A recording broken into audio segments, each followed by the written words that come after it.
glad that we are able to start and have you all join us. We have a really exciting panel today. Today we'll be talking about Lij Iyasu and Empress Zewditu. We have three special guests. The first is Dr. Elowa, and he's joining us from Paris, France. We also have Dr. Ahmed Hassen, who is joining us from Ethiopia.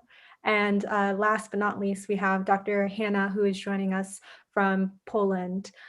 So thank you again to our special guests for your patience and for taking the time to teach us about both of these imperial figures in Ethiopian history.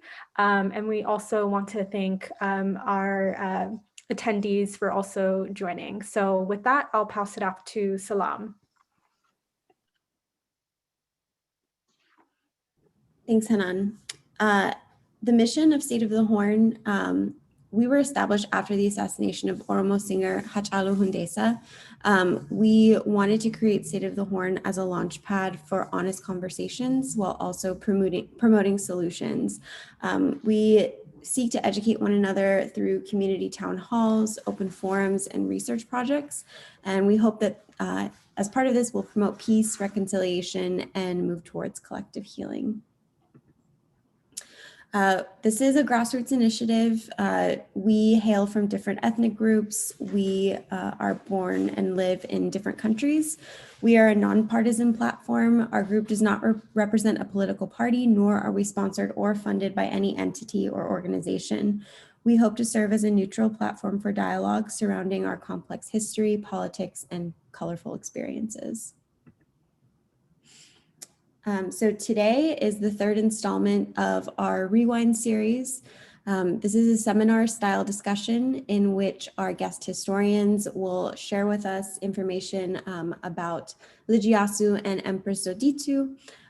We will learn about how each of their reigns came to be, what happened during their reigns, and also how their reigns laid the groundwork for future governments within Ethiopia.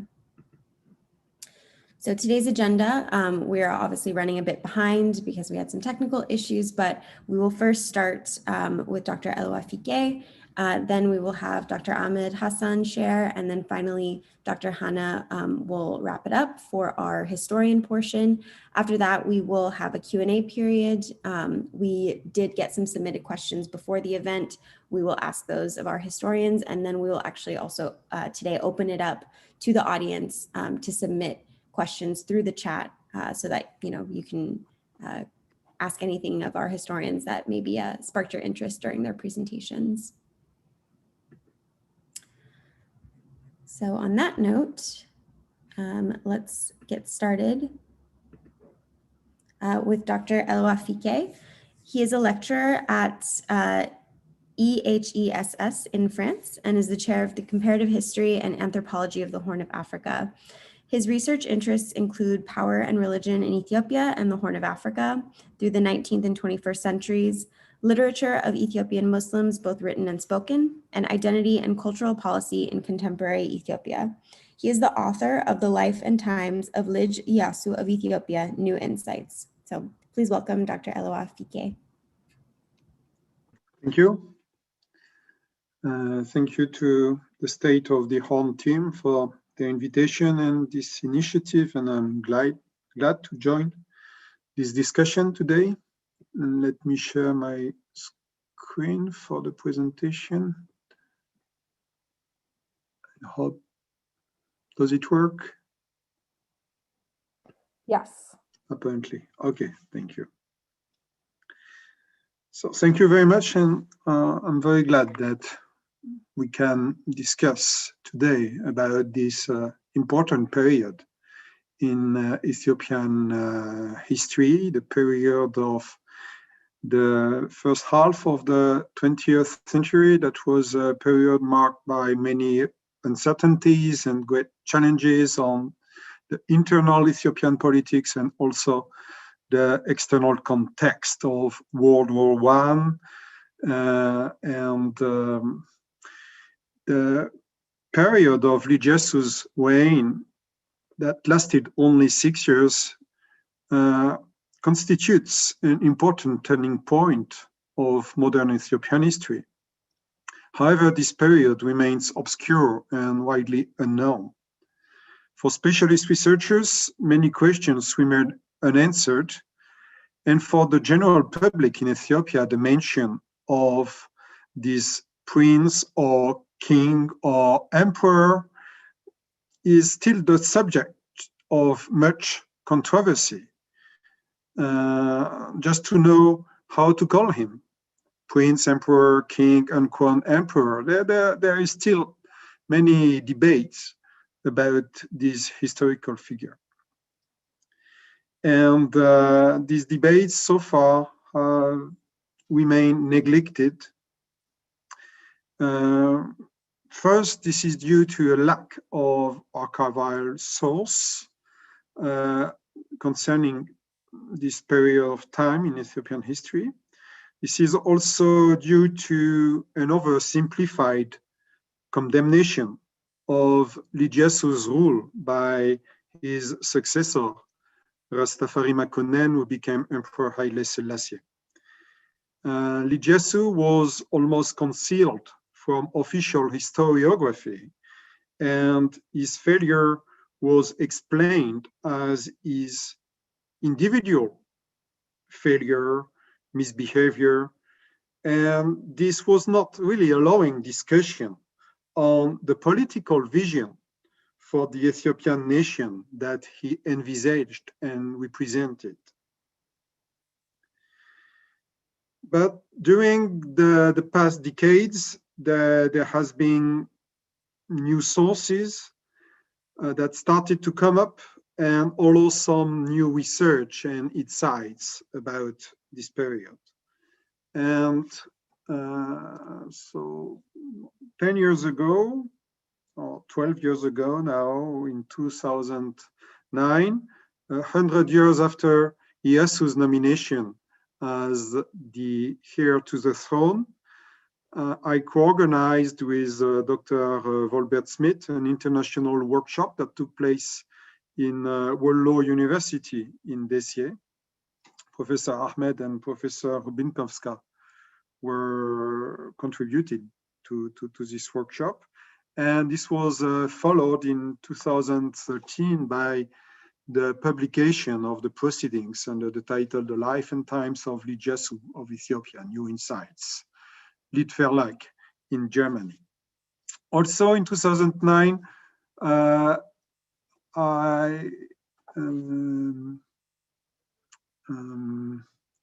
there was this exhibition, Lights and Shadows, that was a photographic exhibition of the period of Lij Iyasu at the National Museum of Ethiopia. And as historical sources, photographs play an important role to understand the representation, the visual representation of rulers. And many discussions have been going on these pictures, and we know that pictures have played a role in the construction, the political construction of the short reign of Lij Iyasu. And so for today's presentation, let me present you some of these pictures from the exhibition and from the book. I think it will be easier also because my English is not so easy. So I guess that with pictures it will help. So let me start with the beginning of Lij Iyasu's reign in the context of the disputed succession of Emperor Menelik. As you know, Emperor Menelik left no direct successor, a male successor, but in fact there was a male. Menelik had a son in the name of Asfaw, and you can see him here among his high officers. Here we see Razguksa Wolye, we see other high officers, and Wasan Saged, Menelik, is here aged 20. And Asfa Wasson had some disability. As you can see, his size was little, and this picture was taken in 1905, as well as this portrait by the Italian photographer Bertolani. And as for Wasson, wasn't so good. I'm sorry, I made a mistake. Wasn't so good. Died in 1906, and he was unable to be considered as a potential successor for Emperor Menelik. Also, there were some debates about the possibility of Rasmussen Wolde Michael, who was a very important figure of Menelik's time, to be the successor. He's known as the father of future Emperor Haile Selassie, but Rasmussen died in 1906, and it was a big shock for the Ethiopian kingdom at that time, because he was considered as the high officer with the most potential for being able to succeed to Emperor Menelik. Then the Empress Zewditu tried also to push her advantage and to favor the nomination of Ras Wole Guksa, who was among her family network, and there was an attempt by Empress Zewditu to seize over power, while Emperor Menelik was getting more and more sick and incapacitated. This is during this time that Menelik and his officers secured or aimed at securing the issue of succession by naming officially in October 1909 Lij Iyasu, the grandson of Menelik, the son of Ras, or later Negus, Michael of Wollo, and Menelik's daughter Shawarga. As a matter of fact, as you can see on these pictures, before the official nomination, designation of Lij Iyasu as the heir to the throne, this prince was prepared to play a role in the fate of the kingdom. Here you can see early pictures in 1902, 1903. So Iyasu was born in European calendar 1897. So he was aged 5 or 6 on these pictures that were taken by Alfred Ilk, who was an advisor of Emperor Menelik, or also Lincoln de Castro, a traveler, was sent to Ankober in Shoa, where Lij Iyasu was educated, for a photo report to bring back pictures to Emperor Menelik of his grandson and to show the progress of his education and to establish him within the legitimate line. And so we see here pictures documenting the Christian education of Lij Iyasu, here reading Psalms. This is important because much later there would be some debate about Lij Iyasu's Christian faith and the consistency of his belonging to Christian faith. Also here we can see a picture of Iyasu, not in Ankober, in Addis Ababa at the imperial court, when the Menelik school was established in 1907, Lij Iyasu was brought for education in Addis Ababa with other offsprings of high officers of the kingdom. So Lij Iyasu received education of a prince of the imperial court. Here we see in 1907, Iyasu was aged 10. The first official portrait of the prince that was sent abroad to the main international partners of the Ethiopian empire at that time. And this picture has been preserved in the archive of the German Ministry of Foreign Affairs. So it shows already a kind of program or will from the side of Menelik and his ministers to settle the issue of succession. Also, 1907 is an important date in the Ethiopian empire, for it is at this time that the ministries were established. So there were a kind of preparation of transition, post-Menelik transition, by establishing government structure that would be strong enough to deal with this complicated period of transition.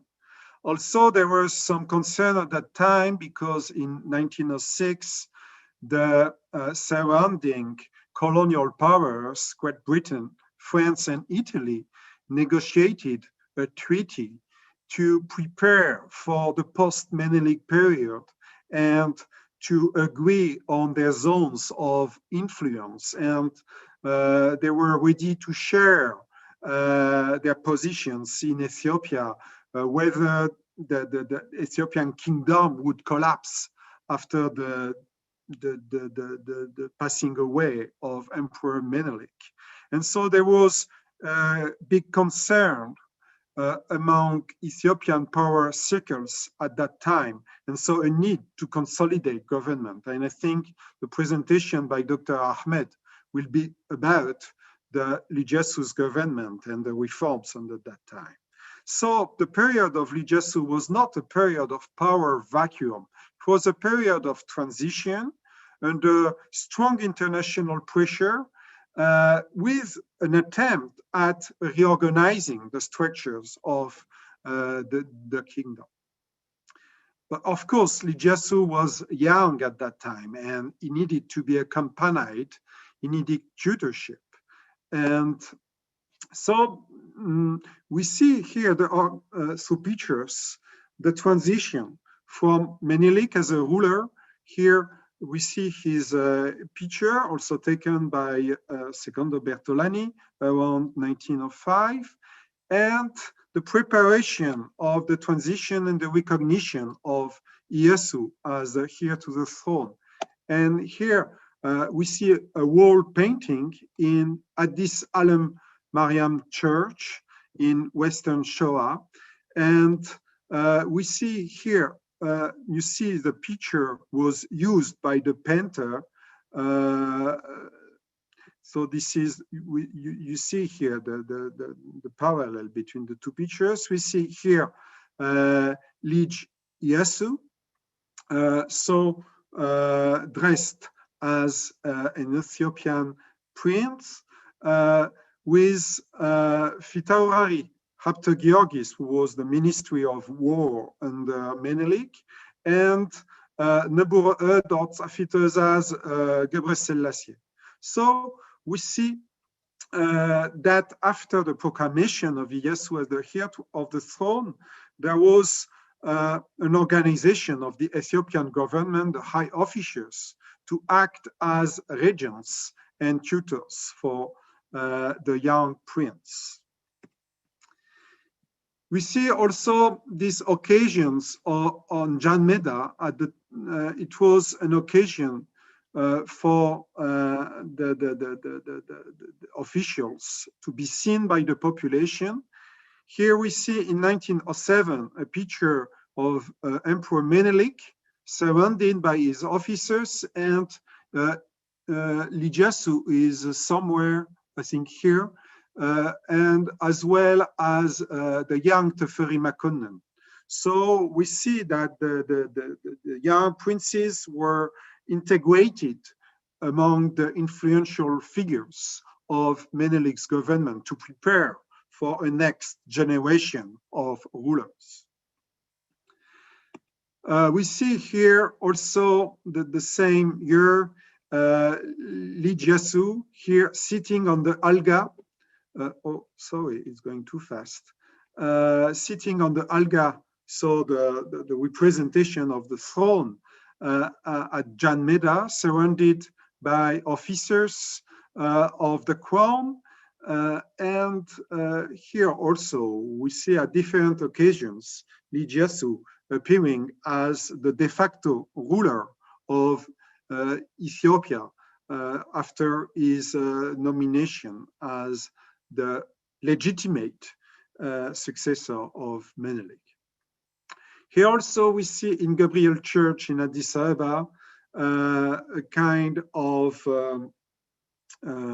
recognition by the church authorities that Lij Iyasu here succeeded Emperor Menelik here with the support of officers such as Ras Tesemma Nado and Haile Georgis and other officers who were Lij Iyasu's government. The other important point for understanding Lij Iyasu's period is that his legitimacy was not only drawn from Emperor Menelik, but it was the sons of two kings. Here we can see on the seal, Abeto Iyasu were mi Shoah. So there is a kind of ambiguity here. Me is representing Menelik, mi is Wolde, were for Wolde, mi for, we can presume, Michael, his father, Ras Michael, later Negus Michael. But here Shoah is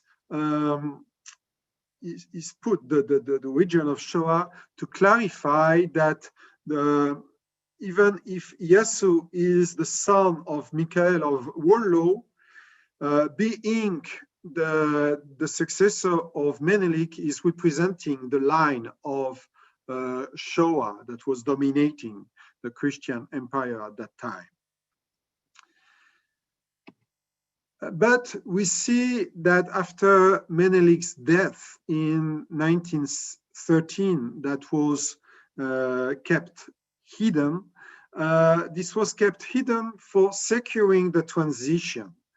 But still, Menelik was considered to be the sovereign, and we see that there was a kind of symbolical transition.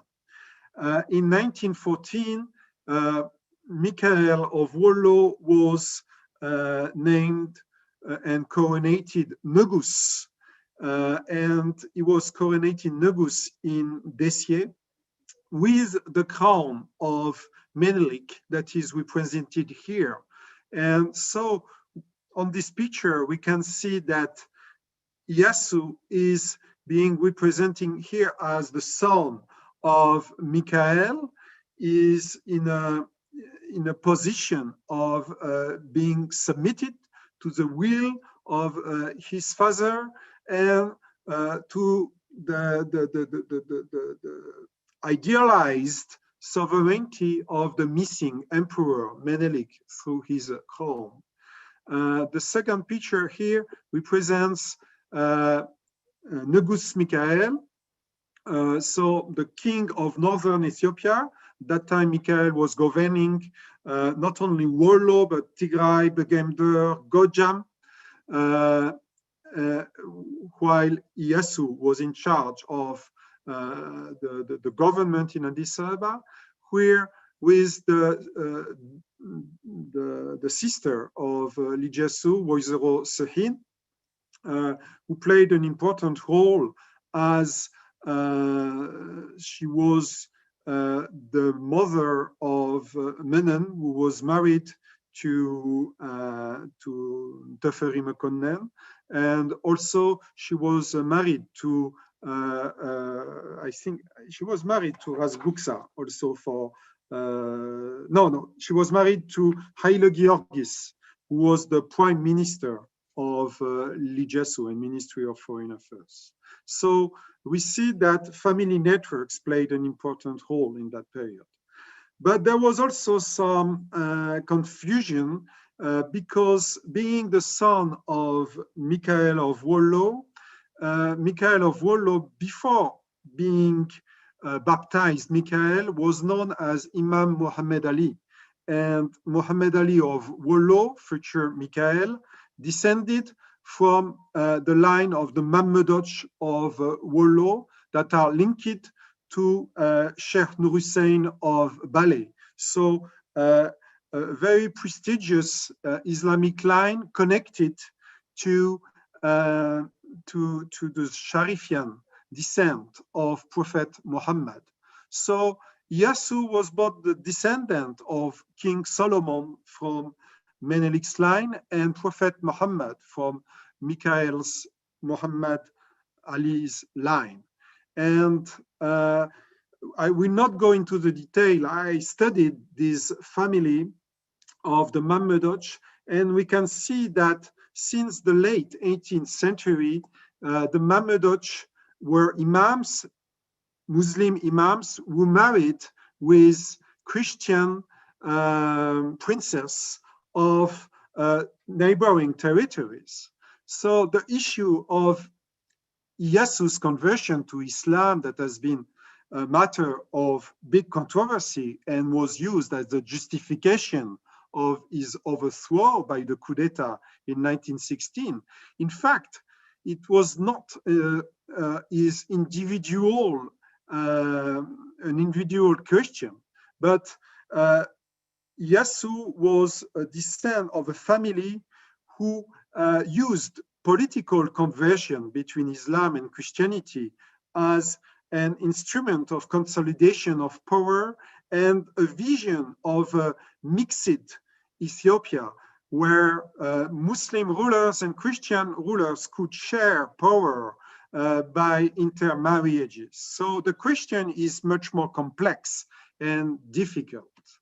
I will go fast, and we can see that Lij Iyasu also, as a Christian ruler, he established connection with different surrounding powers to consolidate the Ethiopian boundaries, because the fear of that time was that Ethiopia was threatened by colonial powers. And so there was a need to consolidate alliances with surrounding Islamic provinces. And this was done by marriages with the daughter of Jimma Abba Jifar, with the daughter of Obakar in Djibouti, with also Abdullahi Sadiq in Harar. And we can see that Lij Iyasu, through different pictures, was a ruler vested with multiple identities. Here dressed as a Showan lord. Here we can see him with a European suit with a European diplomat. Here, very controversial picture, we can see him dressed as a Muslim when he was marrying the daughter of Abdullahi Ali Sadiq in Harar. Here we can see him dressed as an Afar. So Lij Iyasu, as a ruler, as a future emperor of Ethiopia, had a vision of gathering through his authority, through his figure as an emperor, the multiple identities of Ethiopia as a nation, not only as a Christian kingdom, but as a new nation that had incorporated many Muslim provinces into its realm. And so Iyasu, being the descent of two prestigious lines, Solomon and Muhammad, tried in a way to be the incarnation of the multiple identities of Ethiopians, as you can see on this montage of pictures. I have finished here, and I thank you for your attention. Thank you so much, Dr. Elwa. That was great. All right, so next up, we're going to hear from Dr. Ahmed Hassen. Dr. Ahmed is a professor at Addis Ababa University in Ethiopia. He received his PhD at the Sorbonne in Paris in 2007. He is the former director of the Institute of Ethiopian Studies, and he is the co-author of the book Lij Iyasu, A Reformist Young Prince, and the author of Evaluating Muslim Ethiopia, The Christian Legacy, Identity Politics, and Islamic Reformism. So please welcome Dr. Ahmed Hassen.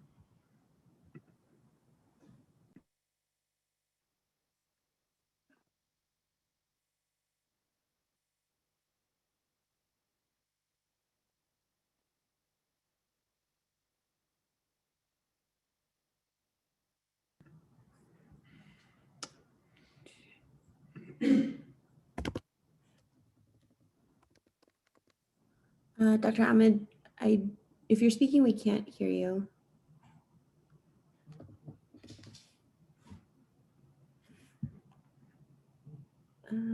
We may have lost Dr. Hassen.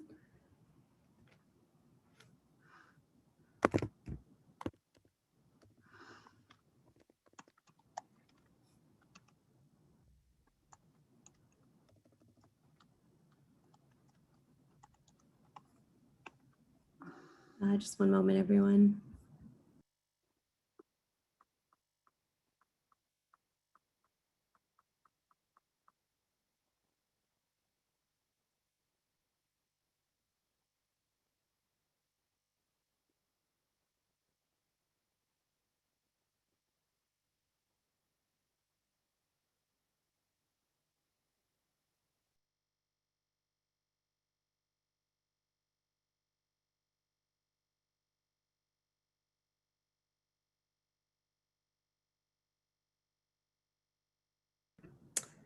All right, so it looks like Dr. Hassan is having some technical issues with his connection. So Dr. Hannah Ruben Cascaniel, we're going to move to you. So I will quickly introduce her. She has received her doctorate in history at the University of Warsaw. The title of her dissertation was The Reign of Zewditu, Empress of Ethiopia, 1916 to 1930. She received her master's degree in cultural studies, obtained at the Faculty of Modern Languages Institute of Oriental Studies at the University of Warsaw, and she specializes in African and Ethiopian studies. So welcome, Dr. Ruben Casca-Anyo. Thank you very much. Thank you very much for the invitation to this event. And it's really a pleasure that I can share my thoughts on Zewditu with you. It's quite challenging, to be honest, to choose for 20-minute presentation to make a choice of topics related to Zewditu, as it is indeed a very fascinating period in Ethiopia's history. And I do believe that Zewditu's period is a time that is very special in Ethiopian history, and I would like to give you some hints why I think that is so special. First of all, which can seem obvious to you, is the fact that Zewditu was the first and the only female ruler on Ethiopian throne. She reigned in her own right, and in Ethiopian history, there were some female rulers who were wives of emperors with title of Etiege, but it is not the case of Zewditu. Zewditu was emperor herself. It's also the time is so special because it's, as Dr. Elwa has just said, that Iyasu's period was a period of transition. We can say the same about Zewditu's period. And she took over not only after Lij Iyasu's short, important but short reign, but most of all after her father's Menelik II time. And Menelik II being so outstanding, well-remembered and ruler and a skilled politician, it's always very difficult for a new monarch to follow after such a strong leader. And this is the case of Zewditu. And I think what is the most important about this period of Zewditu is the fact that the years of her rules, which is 1916 until 1930 when she died, that was time of big changes, not only in Ethiopia, but in a global context. In the world history, it was the times of the First World War and times following this, the war. So the period that many changes occurred in, as I said, in a global context worldwide. And when we have a look from Ethiopian perspective, we see that when the Empress was crowned, that was a special construction of power. That was not only her to be a ruler, but that was a triumvirate that was organized at the time. She was assisted by the heir to the throne, Rastafari Mekonnen, later well known as Emperor Haile Selassie I, and also the Minister of War, Fitaurari Habte Georgi. So this was always, you know, something special about the period. There was the in the beginning of the period, there was the triumvirate, three persons who decided about what happened in Ethiopia, about how to rule the country. And one more and very important question that needs to be addressed is something that comes up in literature and history of Ethiopia. So it's the question if Zewditu was a puppet ruler. She's very often presented as a puppet ruler. And we will come back to this question as I think it is very to try to answer this question is very important when we try to understand some rules of Ethiopian political culture. So if we can say that Zewditu's period was a special case in the history of Ethiopia and Ethiopian political cultures, it's very important that we look at the period in a broader perspective.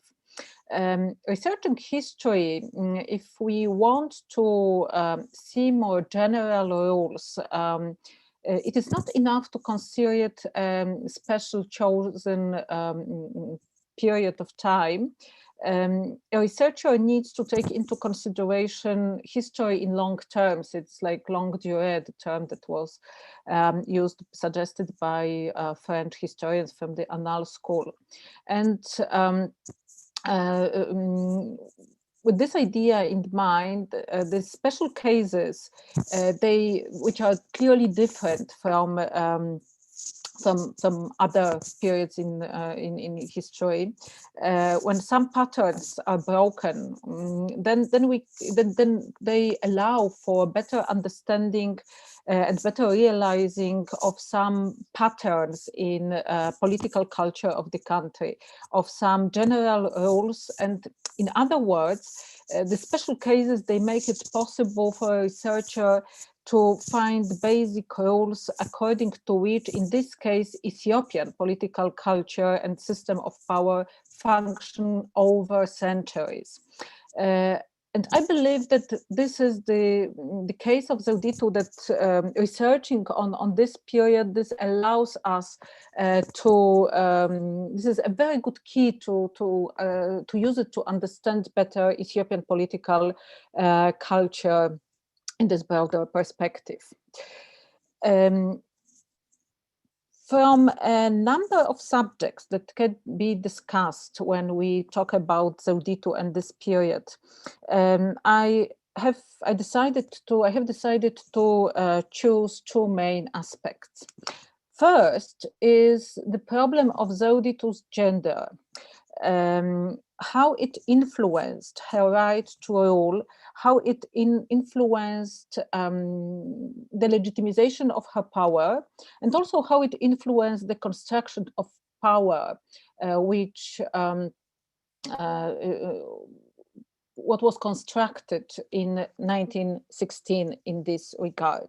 And second is the construction of power per se that was created in 1916.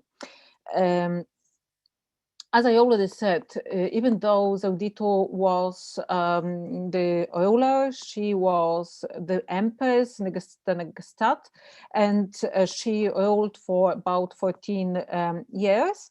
We need to remember that she was supported by two very important historical personalities at the time. First of all, Ras the Fairy Mekonnen, heir to the throne during Zewditu's reign. Another person was Fitaweri Haptegiorgis, the Minister of War. And this construction of power and also asking questions why Zewditu was made emperor and what was necessary so that so it was possible to make her rule legitimate. It allows for a better look in Ethiopian political culture and to see how imperial legitimization of power was understood in Ethiopia in the beginning of the 20th century. So when we discuss female rulers in Ethiopia and Zewditu's gender, when we take Zewditu's gender into consideration, we need to ask a number of questions relating to female rulers, which role they played in Ethiopian system of power, history and system of power. And without doubt, there are many female rulers who played a very important role in history of Ethiopia. You can see three of the examples here. So we can talk about Queen Taitu, a very well-known wife of Menelik II, who strongly influenced what happened in Ethiopian politics in the turn of the 19th and 20th centuries. We can also talk about, you have a picture of Queen Winterwap from Gondar period here, but we can talk about other emperor wives that bore a title of Etiege, like Emperor Theodore's wife, Tewabech Ali, or quite obviously Haile Selassie's wife, Menen. What is important that they were crowned Etieges, they were crowned emperor's wives. So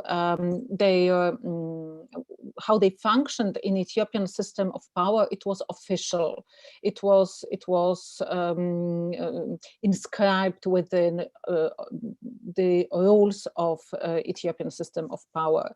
And here also you have a picture of Workitu, Queen Workitu from Wello, Oromo Queen.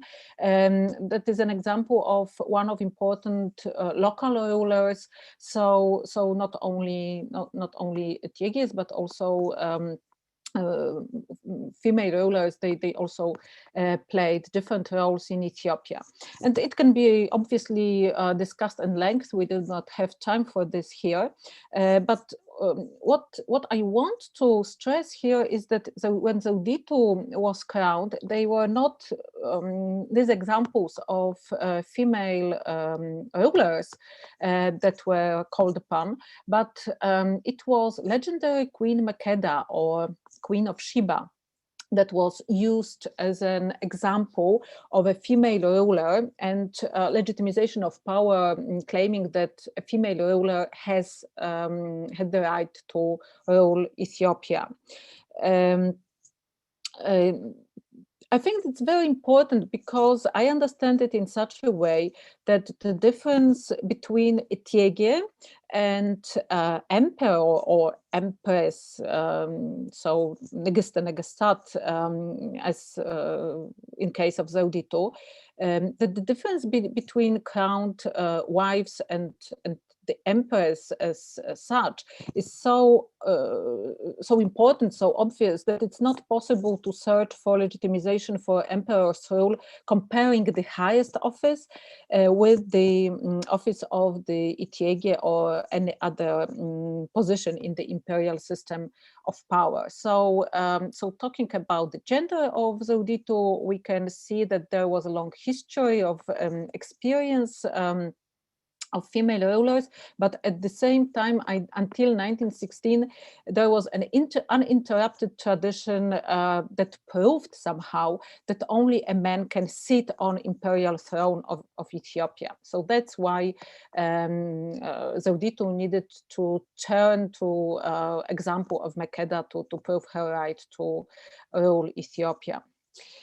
And having a look at the construction of power, which took shape in 1916, it's a very actually complicated matter, because why I mean the answer for the question why Zewditu needed this assistance of male participants may be quite easy, because she was a female and this male assistant was necessary, but it's much more complicated than this. So first of all, we need to remember that it was after Lij Iyasu's time and overthrowing of Iyasu. So, and Iyasu was an heir to the throne nominated by Menelik II. So it was very important in 1916 that those who were responsible for this construction of power, they searched for a candidate that his or her right to the throne was at least the same strong as Iyasu's. So from this perspective, Zewditu was a very good candidate. She was Emperor Menelik's daughter. So that made her a very strong candidate to sit on imperial throne. But at the same time, her gender was a big problem. So so that she was not, she did not lose her right to rule, and the whole party behind her. So she had to be supported by males assistants somehow. So one of them was the heir to the throne, Teferi Mekonnen, but who had proper somehow legitimization, but still for, let's say, political purposes, or who was important enough in the party of the Sherwans who took over in 1916, it was actually Habte Georgis, who did not have a proper legitimization that could allow him to sit on imperial throne, to rule as an emperor, but as the valued politician and army man who was a very, very strong support for the whole construction of power. So this is more or less why such a complicated construction was needed in 1916, so that Zewditu can be crowned emperor. And to understand how the things worked, we also need to remember that in Ethiopian political culture and tradition, future emperor was chosen by the council. Obviously, when we talk about strong strong rulers who won their right to sit on the throne, who won it on the battlefield, and so on, so on. The council's task was much more official, let's say. But in case of Zewditu, the task of the council was very important. This idea of how the how this construction of power, how I called it in 1916, should look like, it really needed to be discussed thoroughly and very well designed. So this is what was decided on in 1916, and actually the coronation took place in 1917. It was a very important event, as always coronation is, and we also we do not have time for this, but like the ceremony of the coronation, let me stress two things. First of all, for Teferi Mekonnen, who already then, back in 1916, he had in mind that he would, his plans was to be a ruler, emperor one day. So he took,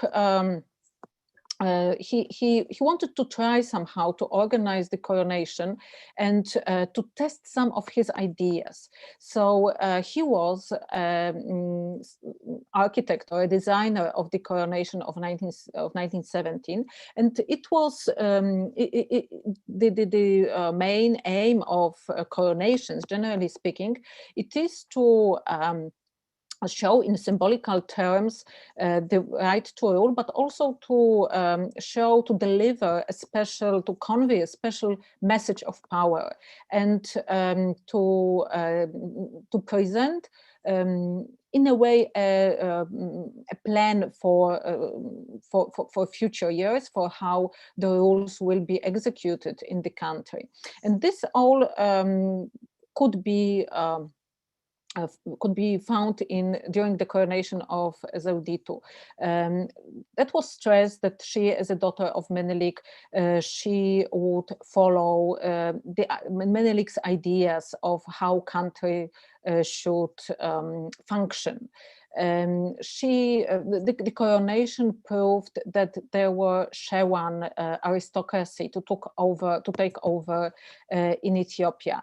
It proved a very important position of the church that was very important after Lij Iyasu's overthrow, and so on and so on. So we can somehow read this text of coronation on many levels and see very many important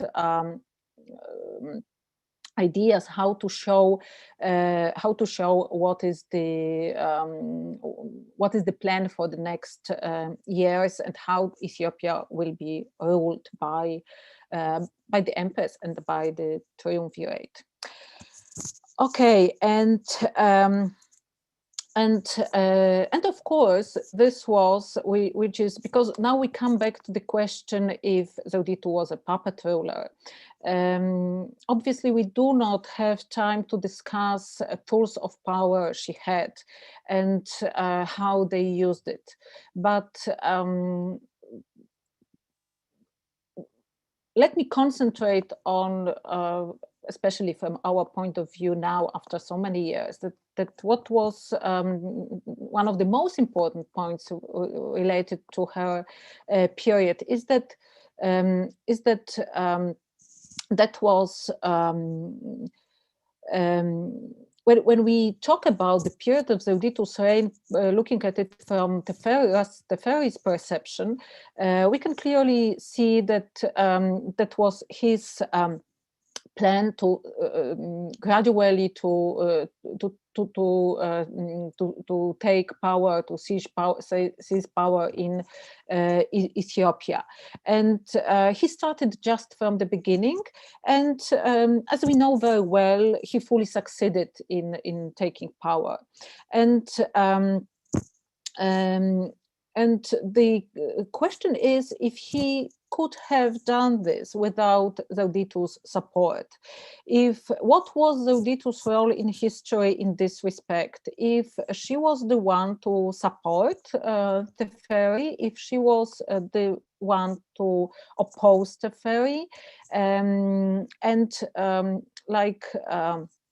like I interpret what happened during the reign of Empress Zewditu, I would say that without Zewditu's support, Teferi Mekonnen in the especially in the initial period of her reign, wouldn't be able to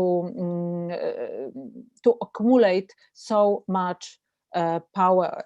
So being empress, being an emperor, Zewditu had enough power so that, and not only this, she was somehow also trained in this court life. She was experienced. She knew how it worked. She observed for many years before she was emperor. So well, we can just to make the long story short, we can say that that there were a number of her decisions that made Teferi Mekonnen to accumulate power that he could use later. So thank you very much. I think that's all.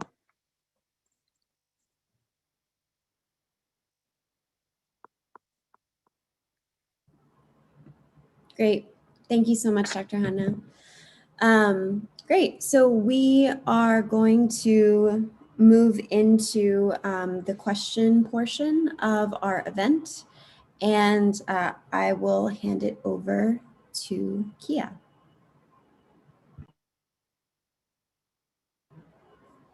Oh, Kia, I cannot hear you. Before we do that, Salam, could we just ask Dr. Hassen, Dr. Ahmed Hassen, we wanted to know if you are on the call, if you would be able to chat in the message chat and let us know so that we can unmute you and also allow you to show your presentation. So we'll just give you a couple of minutes. Dr. Hassan, if you're in the audience, please let us know in the chat. Thank you, Ahmed. And we'd just like to reiterate that Dr. Ahmed is Zooming from Ethiopia, so he might have some technical issues just because of Wi-Fi issues. So we're very grateful that he has been trying so hard to make it on State of the Horn. So while we wait for Dr. Ahmed to rejoin with us, we're going to start with a few submitted questions from our audience as well as from Eventbrite participants. So the first question is in regards to, or in regards to both speakers. So the audience member asks, to what extent should we think of Lij Iyasu as decentering Shoah, Orthodox Christianity, and Amharic language and culture as relating to his own ambition as a ruler, or was his goal to make a path for making the Ethiopian empire a more multicultural nation state? And Dr. Eli, I will pass that on to you first. And just for everyone in the audience, we'll be posting the questions if you missed it in the chat, so you can reread the questions just in case you missed it. Thank you.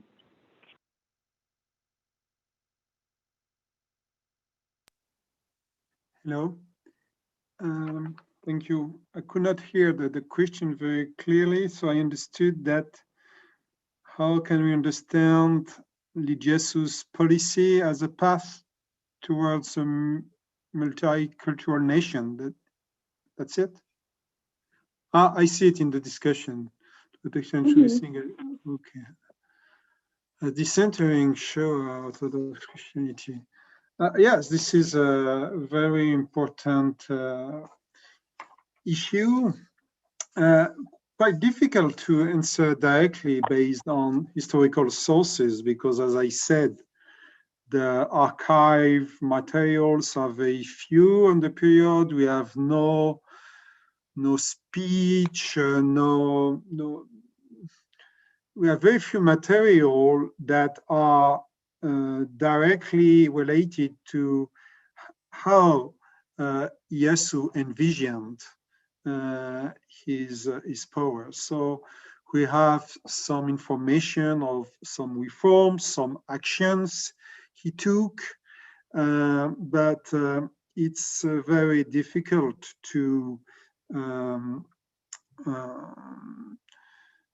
tell exactly about his ambitions, his intentions. Nevertheless, as I mentioned,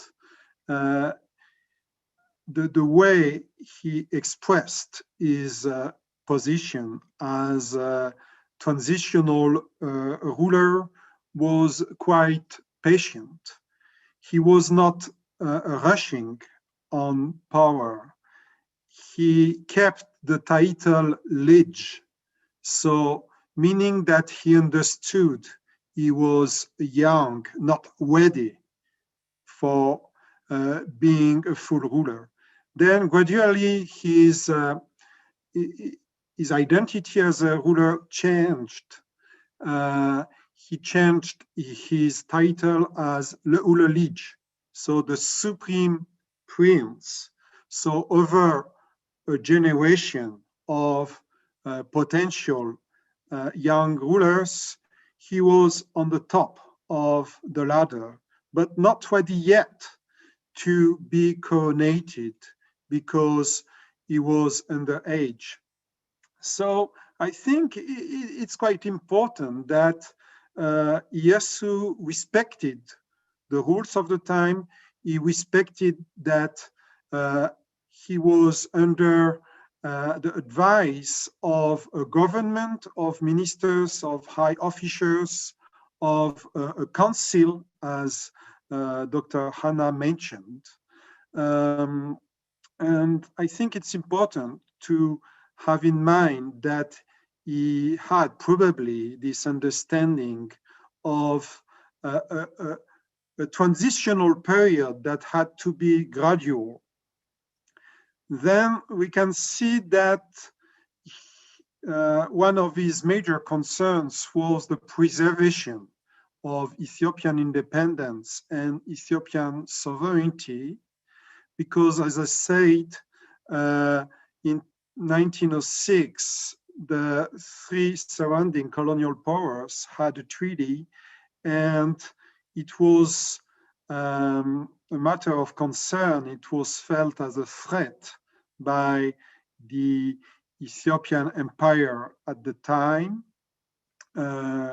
because in a way, the surrounding powers were not betting on the Ethiopian collapse, but making themselves ready in the case Ethiopia would collapse into a civil war. And so Lij Iyasu and his government were preoccupied by this and were trying to consolidate Ethiopian sovereignty also by consolidating the whole Horn of Africa, for example, by bringing support to Mohammed Abdillah Hassan in northern Somalia, the so-called Madmullah, who was resisting against British rule in Somaliland. And Lij Iyasu brought support in weapons to this warrior of the Somali independence. As for his his position regarding Ethiopian politics, probably it was torn between two different political models.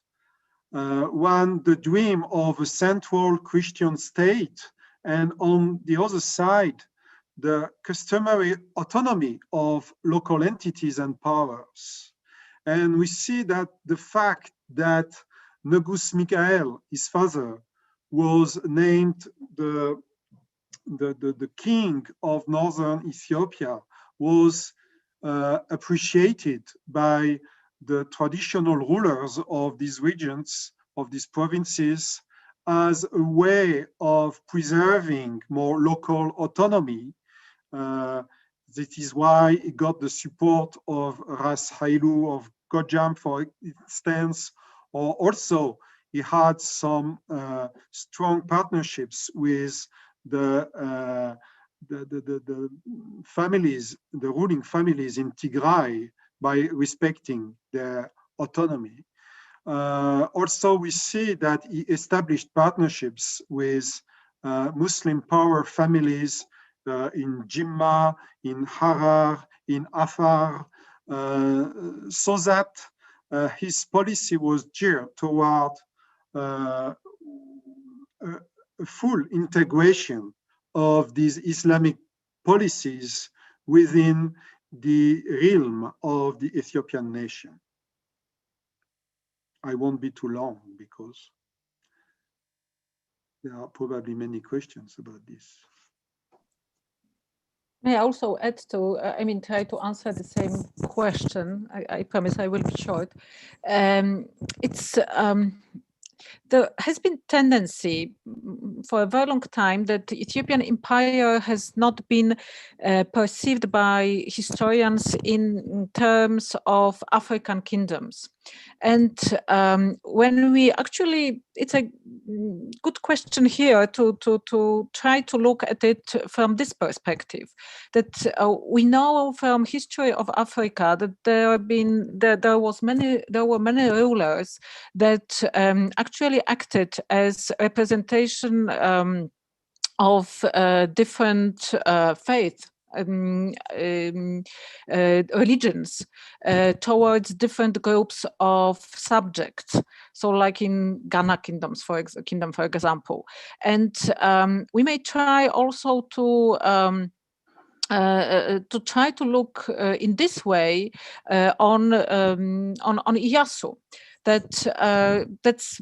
I don't know if we have, I don't know about any sources. I don't think there are any sources that can support this theory in obvious way. But we can try to ask a question if his idea was not going in this direction, that he can be a Christian ruler for Christians and a Muslim ruler for Muslims. And that would be very deeply somehow grounded in generally speaking African political culture. So maybe this is some idea somehow what was the idea of Iyasu, how to rule Ethiopian empire. And that would be obviously something very new for Ethiopia. Thank you. Okay, thank you so much. All right, so the next question we received from the audience, what impact did Iyasu and Zewditu's reigns have on relations with Oromo and other peoples who were conquered during Menelik II's reign, particularly in the south? And that could be for either panelist, whoever would like to start.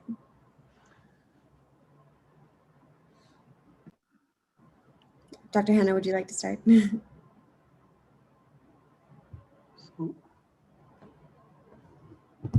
Well, I'll put the Sorry, question. I forgot to put it on. Is this question? Can I see this question in chat? Or Yes, we'll get it.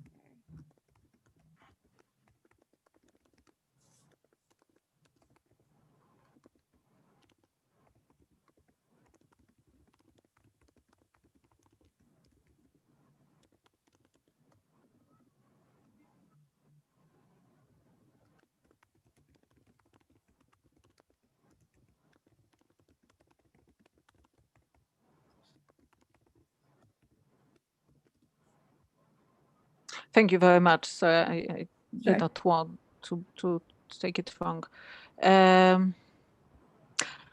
Okay.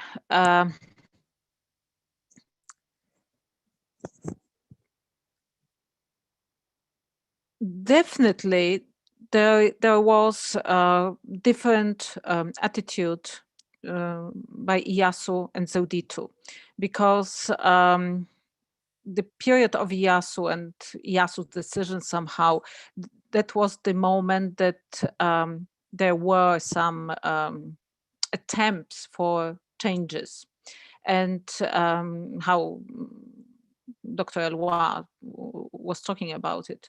And in terms of Zewditu, the situation changed, because the Zewditu and the whole party or group that Zewditu was represented, that was a very obvious attempt to continue politics of Menelik II. So, so when we talk about Zewditu's reign, we can say that that the ideas that were introduced during Menelik's period,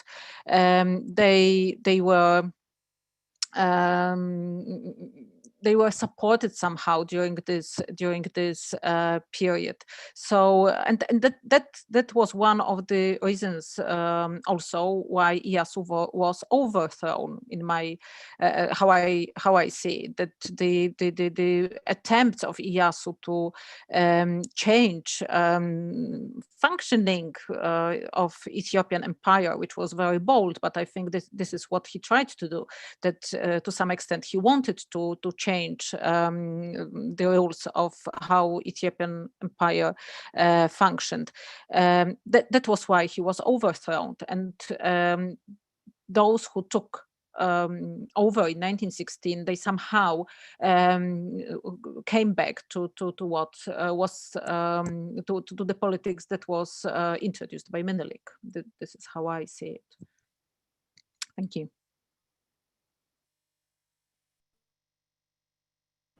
Dr. Eloi, would you like to comment on that question?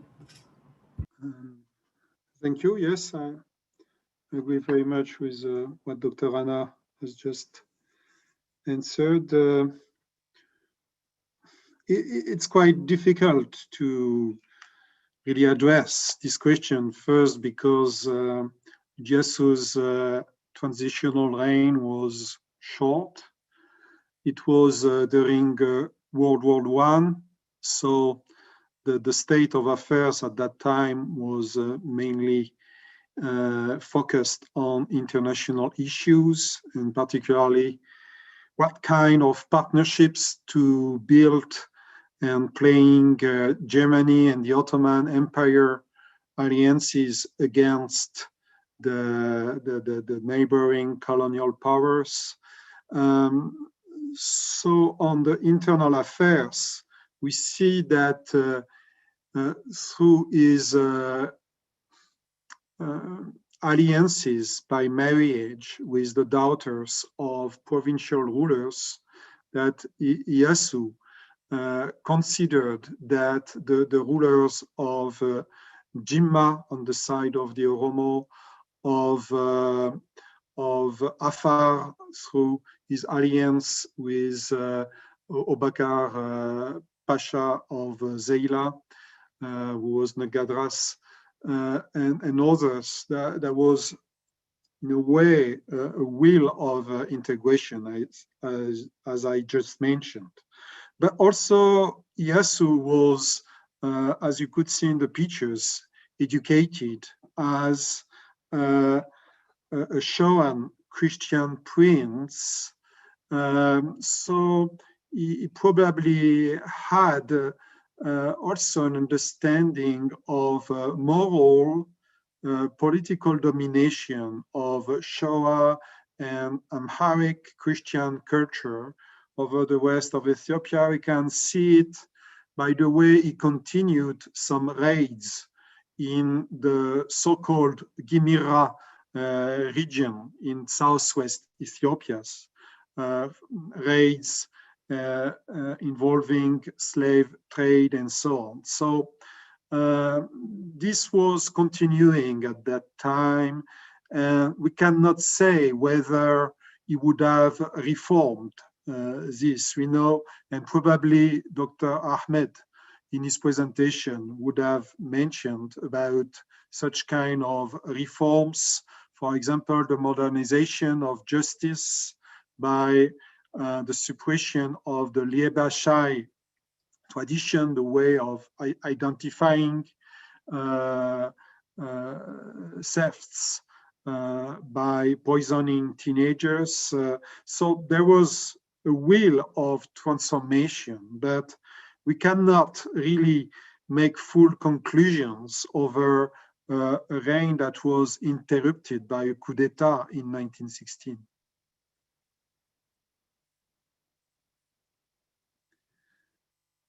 Then I see there is a question about exile in Hausa.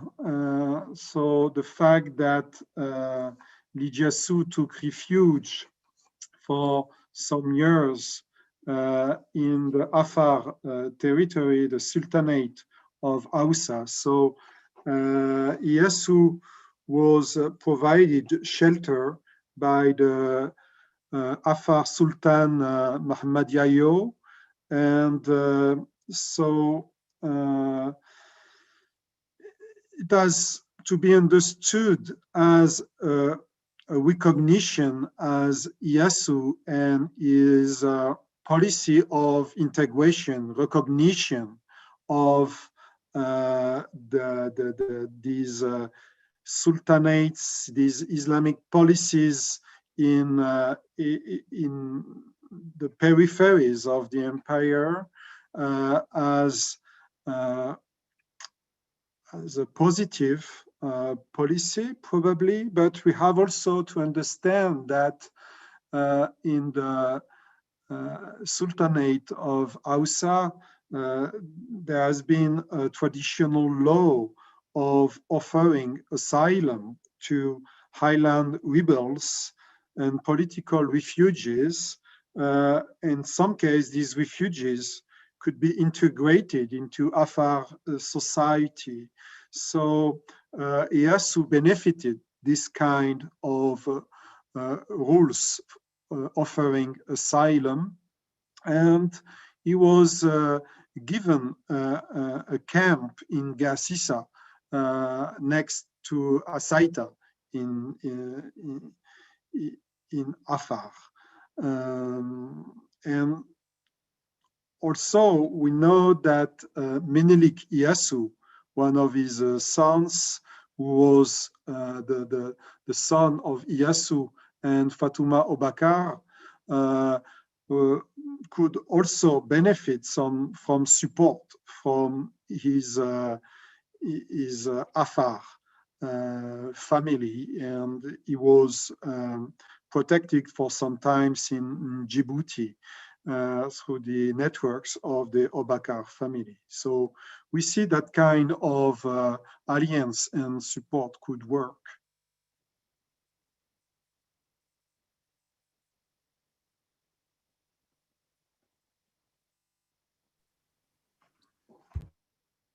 I can also see a question about death of Empress Zewditu. So if I may answer this question.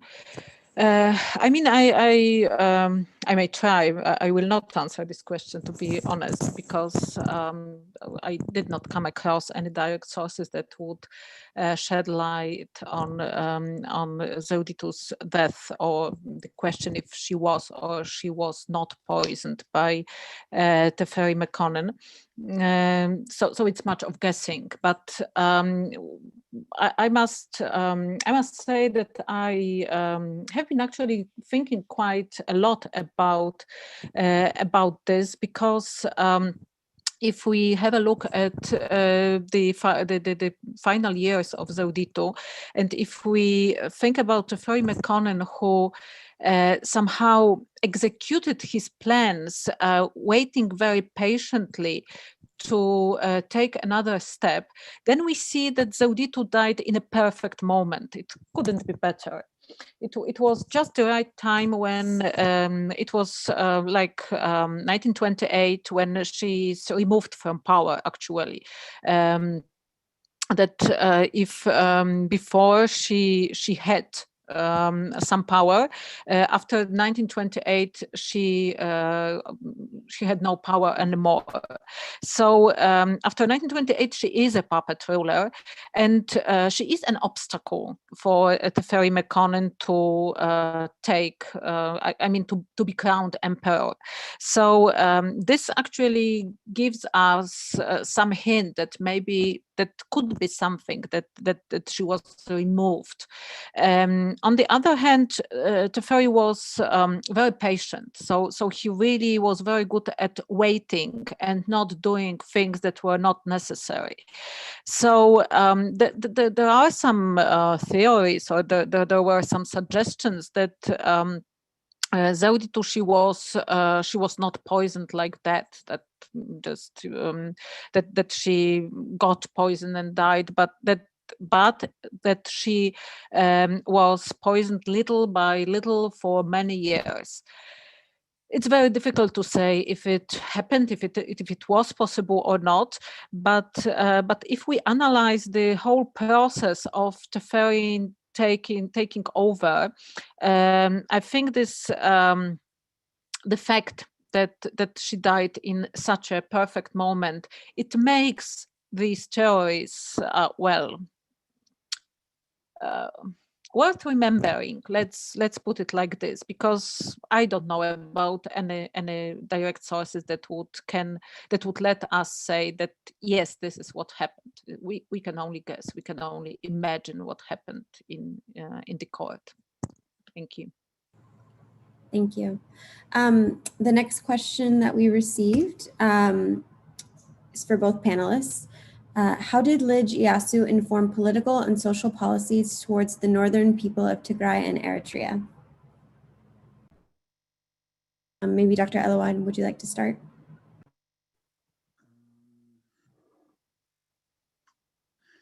Yes, thank you. I think that about northern Ethiopia, that was really under the rulership, the responsibility of Lij Iyasu's father, Negus Mikael, who was coronated Negus in Desye in 1914. And the territories of northern Ethiopia, Tigray, Wollo, of course, Gojam, Begemder, were put under Mikael's authority. Still, we need to get access to archives to establish what kind of working relations there were between Mikael's authority in Desye and the other provinces. It seems that it was in favor of decentralized understanding of the administration of power, less centralized, that the system of power that would be built afterwards under Teferi Mekonnen administration. Towards Eritrea, I think that at that time there was a kind of balance of powers under World War I. So I have no direct knowledge of what Iyasu and Mikael's policy could be at that time regarding Eritrea. I think they were very concerned by the Italian will of connecting Eritrea's colony with Somalia, Benadir. There was this claim by the Italian government of having a corridor linking the two colonies. And so probably this was considered as a potential threat at that time. And this is probably why this alliance with Germany and the Ottoman Empire to downplay these colonial ambitions. Thank you. Dr. Hannah, would you like to answer the same question, but maybe focus on Empress Zewditu, her policies towards the northern people of Tigray and Eritrea?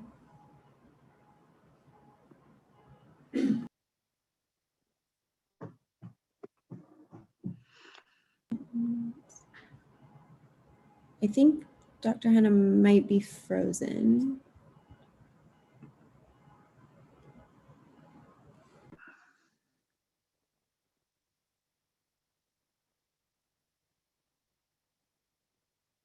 We can come back to Dr. Hannah until her connection comes back.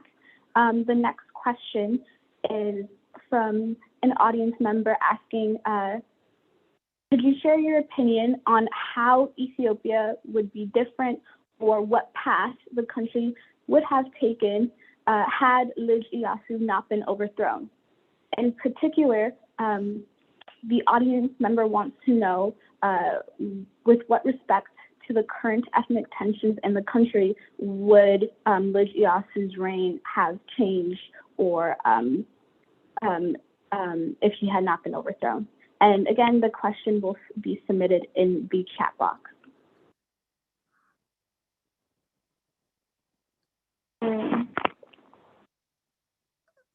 Shall I reply to this? Or? Yes. Okay, I don't see the question in the chat, but I understood it. It's a bit uneasy as a historian to answer that kind of question, because it's kind of fictional history to try to see what would have been Ethiopia's fate whether Iyasu had not been overthrown. As a matter of fact, he was overthrown. So it's a historical fact that is the consequence of a conjunction of factors, political competition within Ethiopia. So, well, we know that there was a fierce competition between parties in the Ethiopian aristocracy, oligarchy at that time. There was a battle on the battlefield of Segele, North Shoa, between the armies that were gathered by Negus Michael and the armies of Shoa. And Michael was defeated. What would have happened? It's very difficult to say, because we see that in a way the projects, the strategic calculations of Iyasu's government were based on an alliance with Germany and the Ottoman Empire in the World War I. So, and in 1918, 2 years after the coup d'etat against Iyasu, Germany and Ottoman Empire lost the war and paid a very heavy price, whereas through Teferi Mekonen's alliance with Great Britain, France, and Italy, Teferi was on the side of the winners in a way, and this probably contributed to consolidate his rule and administration. And we know that the modernization policy undertaken by Teferi Makonnen under the sovereignty represented by Empress Zewditu, that there was this modernization of the state that was supported by the allies. So it's very difficult to rebuild Ethiopian history. I know that in the contemporary political debates in Ethiopia, it's often easier to talk about fictional history rather than actual politics, that when dealing with figures like Lij Iyasu, Teferi Makonnen, we are dealing actually with current issue regarding decentralization, federalism, central power, etc. But I prefer not to deal with current politics under the veil of history. History has to be respected as such, and as historians, we have to study historical facts and not alternative facts. And probably in the current political debates, there is this tendency of building alternative reality, of contradicting facts. And I think the responsibility of historians is to remind the public that facts based on evidence are important and cannot be manipulated.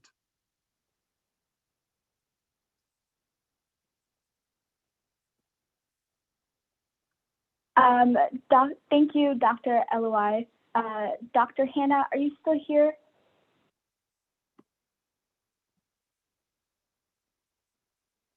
Okay. It seems like we've... Great, so she's still here. Okay. We'll just get her reconnected. A second.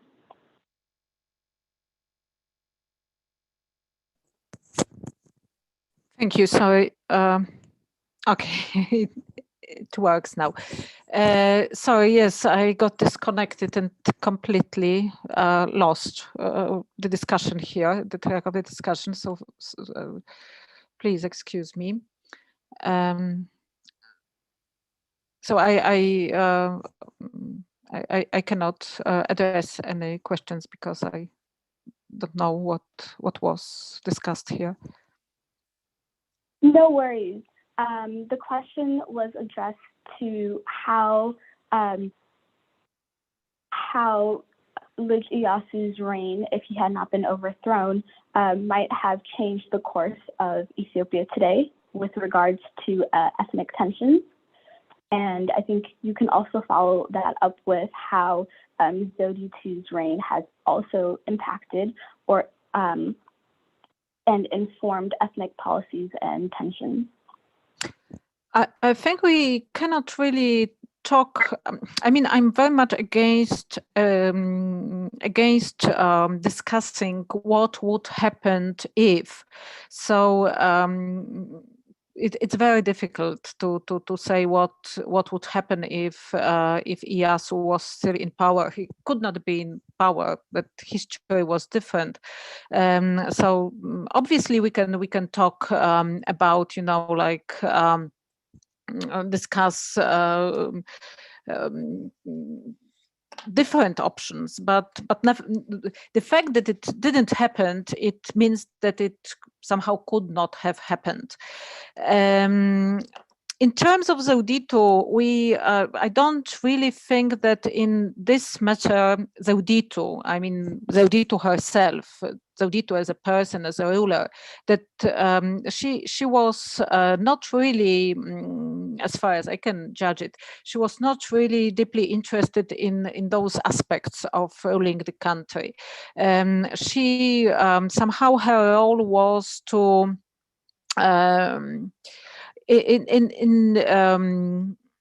to much extent, it was to negotiate between different parties in Ethiopian court. So I wouldn't really say that she was the one that she would make any decisions in this respect. As far as I can see her, she somehow accepted this shape of the country in terms of if we talk about lands that were conquered by Menelik, that she somehow accepted how it was constructed, and it was not something that she would. I don't want to say that was not something she would think about, but that was not the main interest of her. So somehow this is how I would judge Zewditu as a person involvement in this in this part of ruling the country.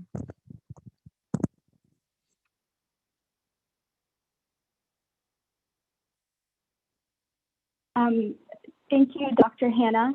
The next question is also for you. So an audience member asked, Dr. Hannah, you had mentioned that Queen Zewditu had an immense legacy to follow up with regards to Menelik II. At the same time, many scholars have recently been pushing back at this narrative of Menelik's legacy. How do you think different groups in the Horn can begin historical reconciliation when there is still great division on Menelik's and Zewditu's narratives and impact? I'm sorry, I cannot hear you very well. I cannot understand. I'm not sure if I follow. I can say it again, and I will also put it in the chat. If you can, please.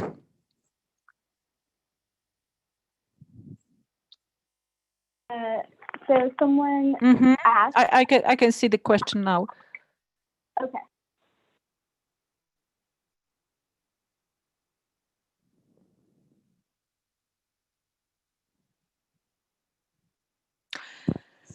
Oh, it's a very, very difficult question.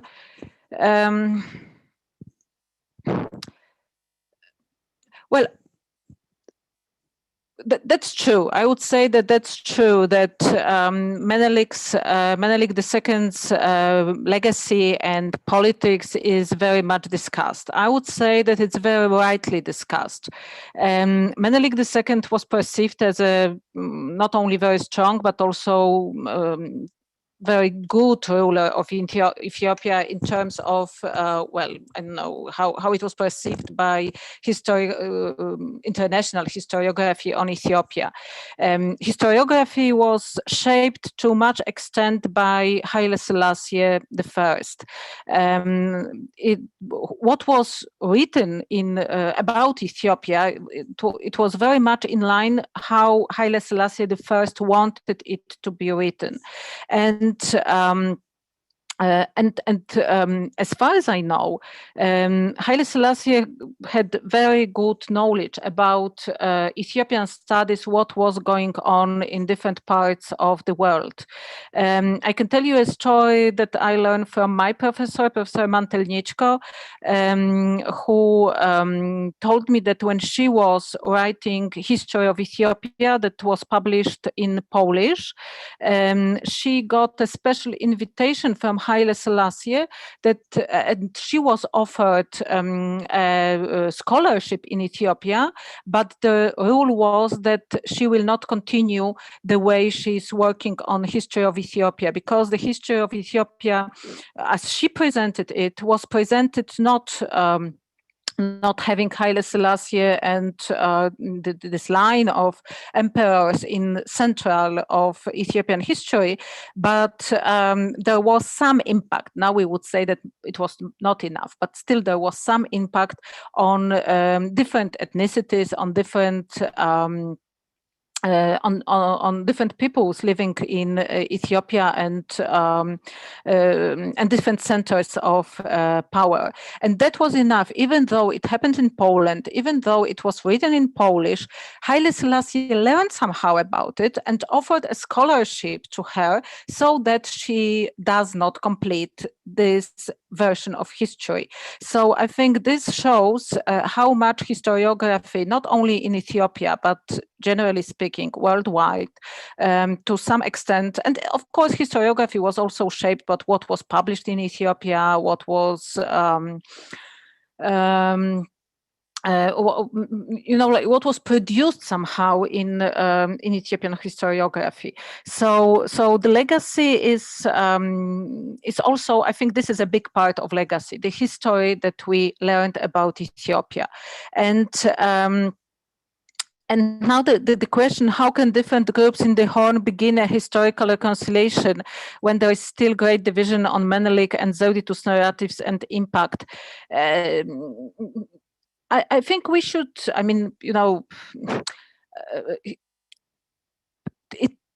this is fact that historiography, and which is very closely related to how we perceive the legacy, is very much a political matter. So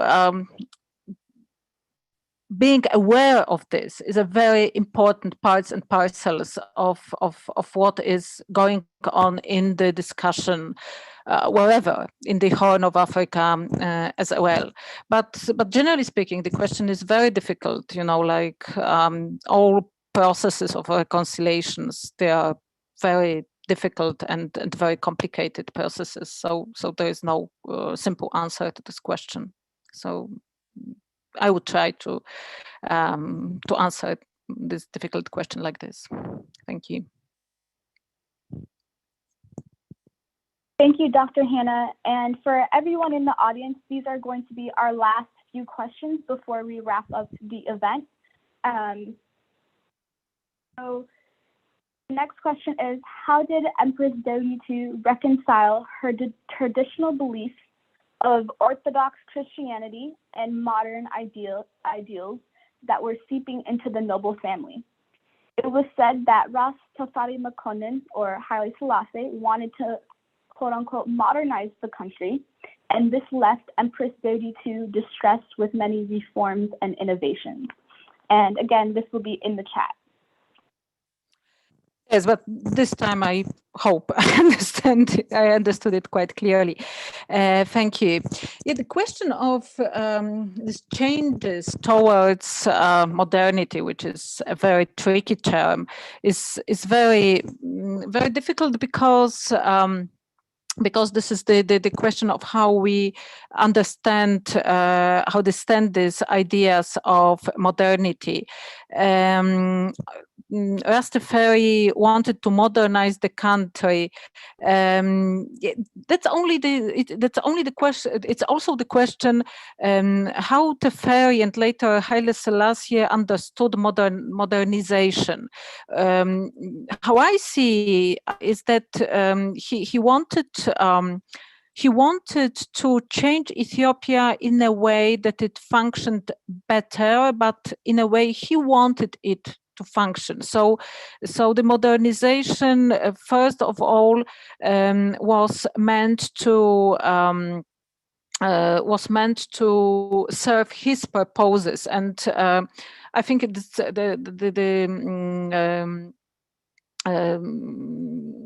the constitution of Ethiopian Empire introduced by Haile Selassie is a very good example. Then that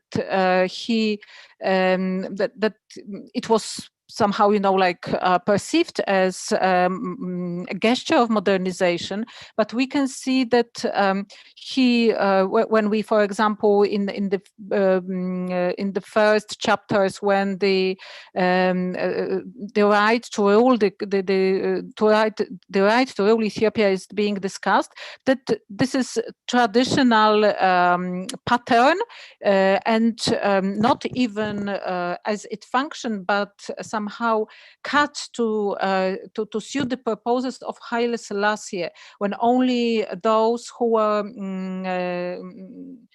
heirs of Haile Selassie could inherit the power.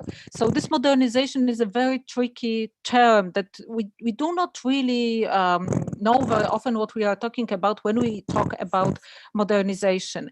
And that is said that Empress Zewditu was against modernization.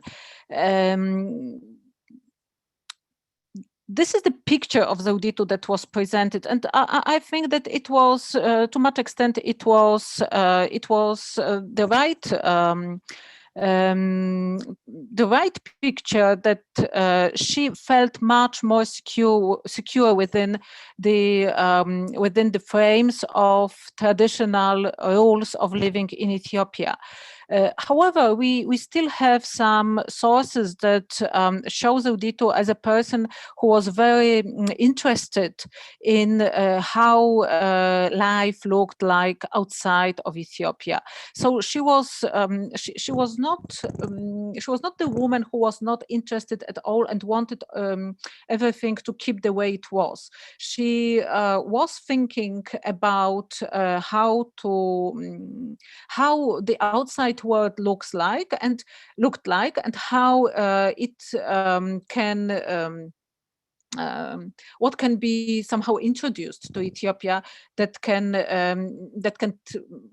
be used by Ethiopians for their purposes. So I think that this presenting Teferi Mekonnen as a modernizer against Zewditu, who was against modernizing, of course it can be, there are many arguments that can support this theory, and they would be right, but at the same time, we can find other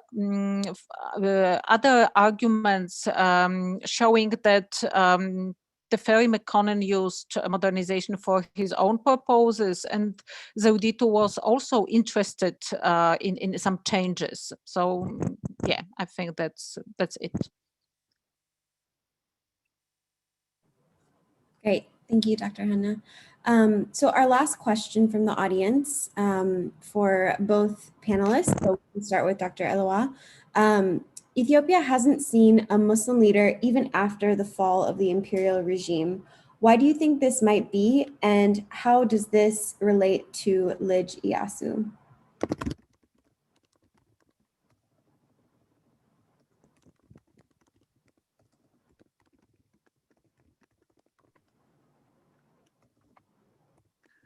So the question is, the fact there has not been a Muslim leader in Ethiopia?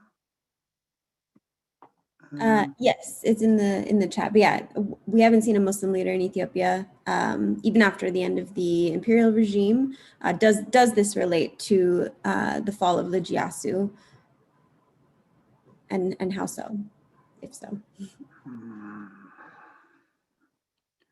Yeah, this is a tricky question that makes some sense, because the main official reason for Iyasu's overthrow was that he allegedly converted to Islam, that was considered as a betrayal of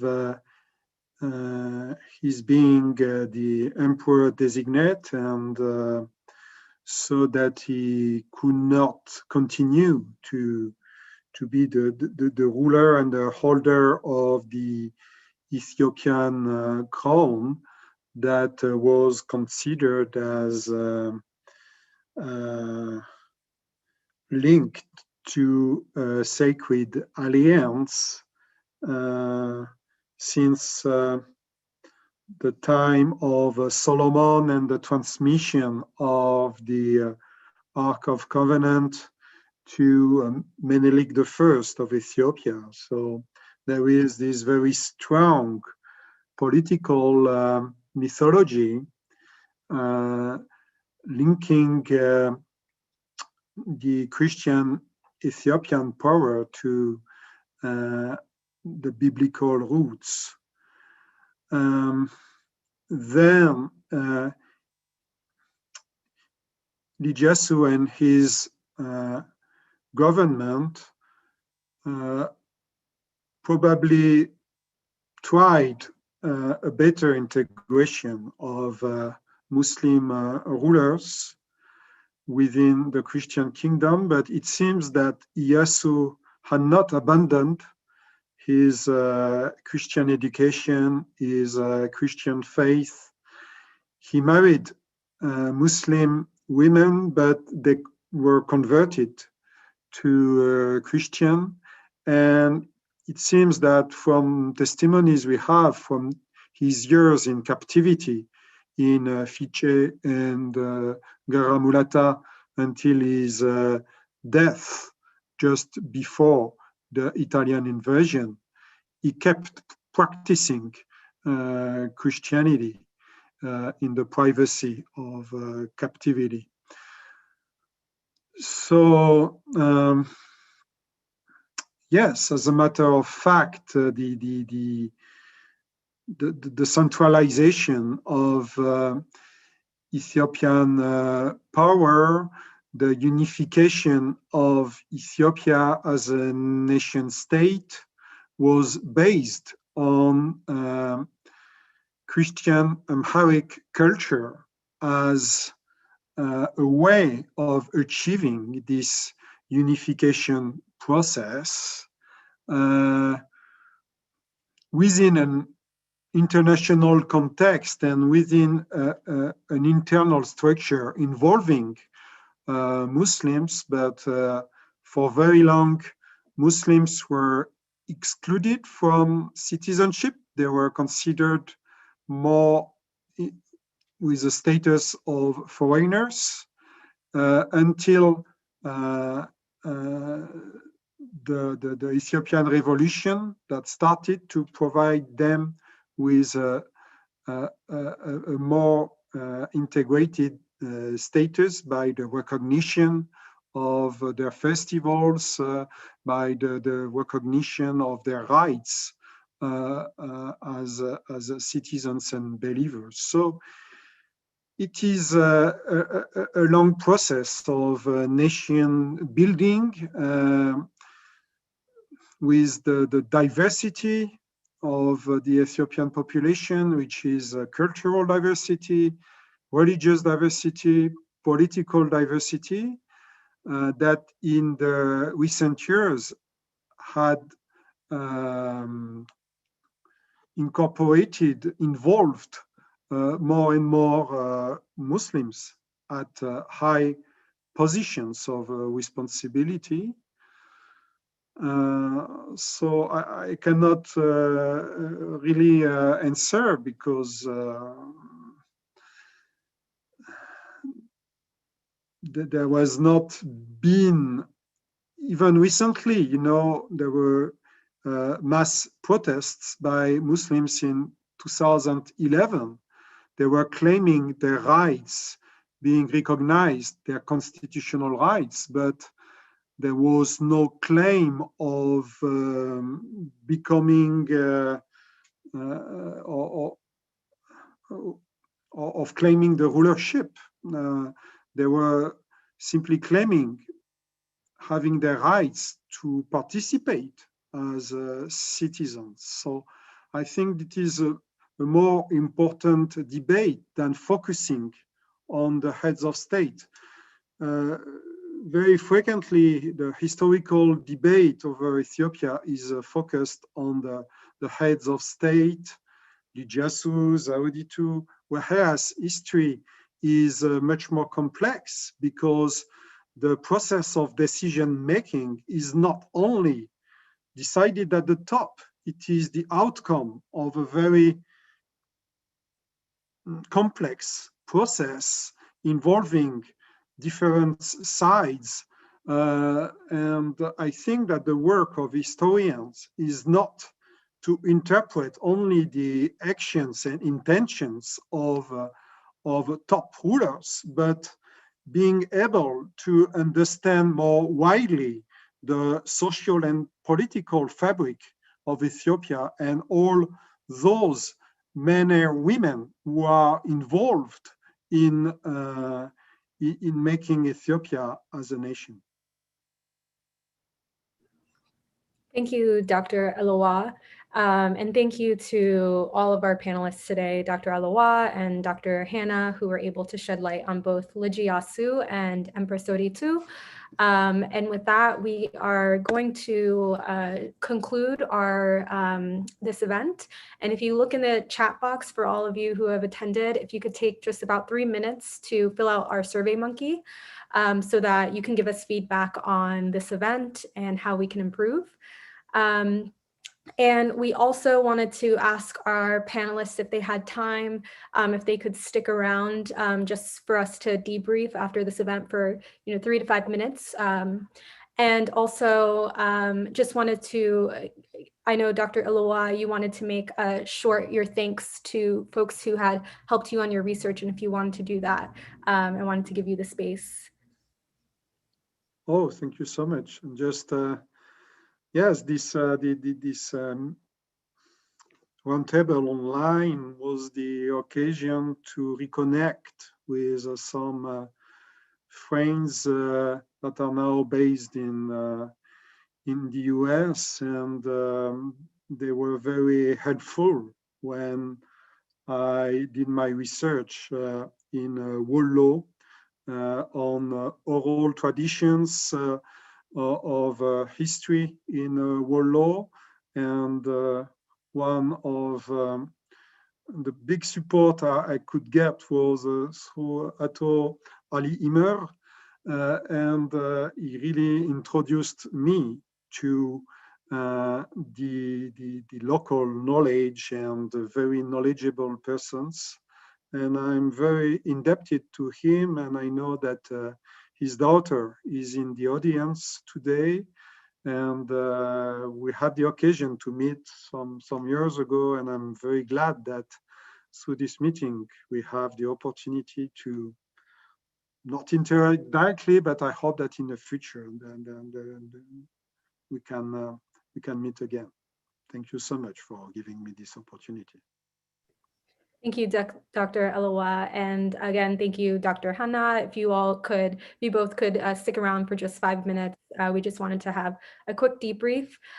For those who are still online, the Survey Monkey link is in the chat, so if you could take 3 minutes of your time to fill out that. In the meantime, we